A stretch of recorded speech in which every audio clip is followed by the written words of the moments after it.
Alors posséder, c'est l'affaire d'une possession, le titre l'indique assez clairement. Qu'est-ce que c'est qu'une possession? Un couvent de religieuses qui sont des jeunes femmes qui ont fait vœu de clôture, c'est-à-dire qui vivent cloîtrées, recluses jusqu'à la fin de leur vie pour prier pour le salut de l'humanité, deviennent la proie, la victime de phénomènes inexpliqués, à savoir des tremblements, des paralysies, des contorsions, des convulsions folles. Elles se mettent en même temps à blasphémer, à insulter Dieu, se dégage une énergie érotique aussi tout à fait impressionnante.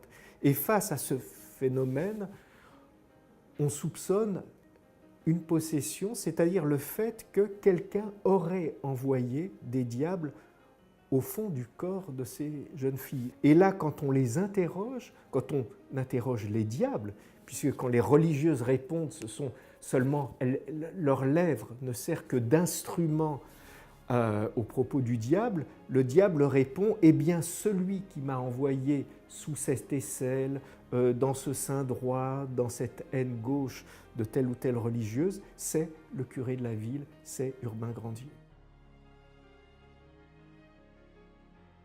Alors Grandier est un prêtre, ça a été un jésuite tout à fait brillant qui a été formé à Bordeaux, qui a été envoyé à Loudun assez jeune, c'était un très beau poste pour l'époque.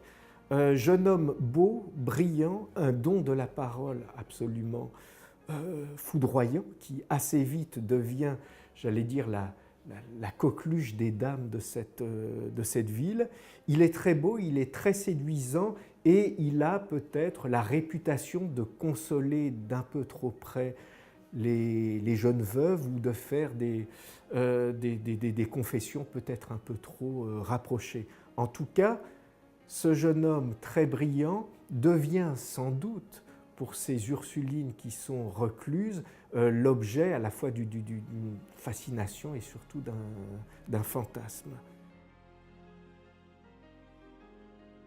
Je voulais tenter de pénétrer la subjectivité même de ces personnages, de savoir ce qui pouvait les hanter et la manière dont ça pouvait fonctionner, j'allais dire, dans leur tête ou dans leur âme, c'est-à-dire la manière dont ce qui nous apparaît aujourd'hui comme quelque chose de tout à fait horrifique, scandaleux, etc., a pu prendre place dans ces esprits et la manière dont une logique de mort a pu se mettre en place qui croisait des vengeances provinciales, des calculs politiques, des folies personnelles, etc. Et ça, seule la forme romanesque me le permettait.